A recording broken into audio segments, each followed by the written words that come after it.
اعوذ باللہ من الشیطان الرجیم بسم اللہ الرحمن الرحیم ربی یسر ولا تعسر وتمم بالخیر۔ آج میں جس موضوع پر بات کروں گا وہ ہے شیطانوں کے نام اور کام۔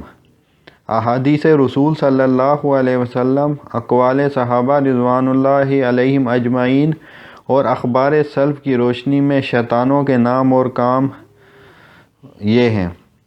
پہلا ہے خنزب، یہ نماز اور قرات میں حائل ہوتا ہے اور نماز کو مشتبہ بنا دیتا ہے۔ دوسرا ولہان، وضو کے بارے میں انسان کے ذہن میں وسوسے پیدا کرتا ہے۔ تیسرا ہے ذلنبور، تاجروں کو جھوٹی قسموں پر اکساتا، غلط باتیں نکلواتا، جھوٹ بلواتا، سودے میں دھوکہ اور فریب کرواتا، اشیاء کے عیبوں کی پردہ پوشی کرواتا اور برے مال کی تعریف کرواتا ہے۔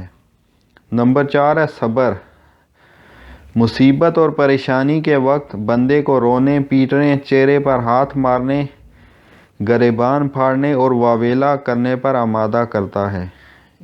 یہ صبر جو ہے سا سے سا با را صبر۔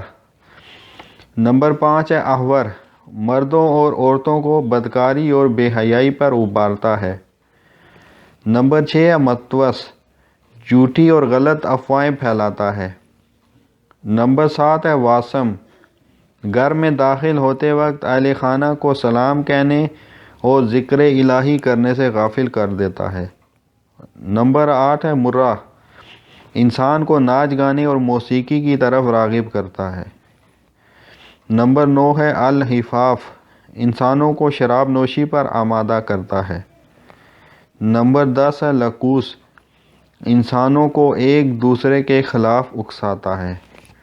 وما علینا الا البلاغ۔